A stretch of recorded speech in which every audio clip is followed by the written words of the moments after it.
मुसलमानों पर निशाना साधने वाली हैं।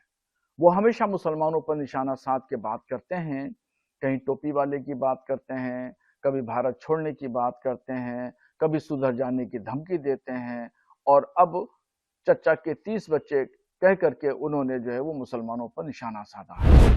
ये धर्म का प्रचार प्रसार है, ये धर्म की सेवा है, ये धर्म की खिदमत है कि अंडरटेकिंग जो है वो पैसे लिए जा रहे हैं। धीरेन्द्र शास्त्री जी अपनी इन आदतों को छोड़ दें।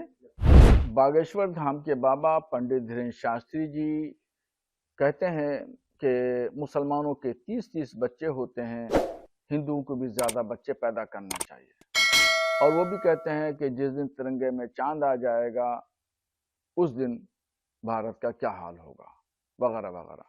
इस तरह की बहुत सारी बातें उन्होंने अपने तकरीर में कही हैं, और ये सारी बातें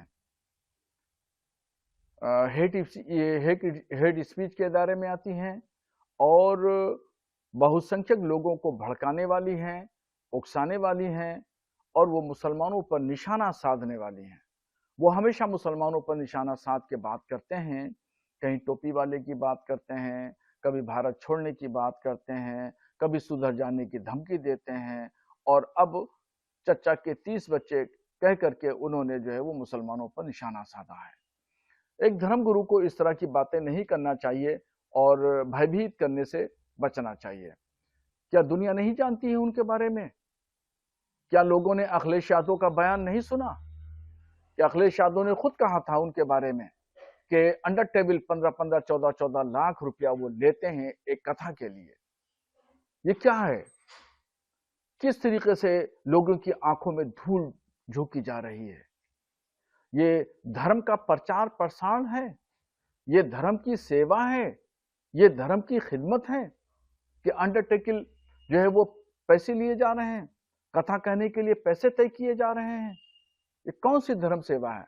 धर्म तो सेवा वो होती है कि बगैर पैसे लेकर के कथा कही जाए, और खुद हमारे यहाँ भी हम जो मुकर्रिर लोग हैं, वक्ता हैं, जो पीर लोग हैं, उनको भी हम यही बात कहते हैं कि बगैर पैसे लेकर के जो है वो सेवा के भाव से धर्म का काम करना चाहिए।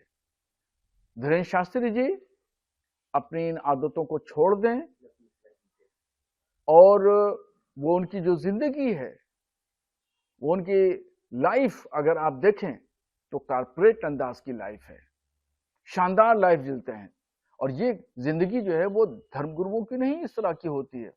कारपोरेट जिंदगी धर्मगुरु की नहीं होती है। धर्मगुरु की जिंदगी तो सेवा भाव से होती है, अल्लाह के बंदों की खिदमत के लिए होती है, धर्म के प्रचार प्रसार के लिए होती है। उसमें संत का कल्चर झलकना चाहिए, सूफी का कल्चर झलकना चाहिए, मगर ये तमाम चीजें धीरेन्द्र शास्त्री जी में नहीं झलकती।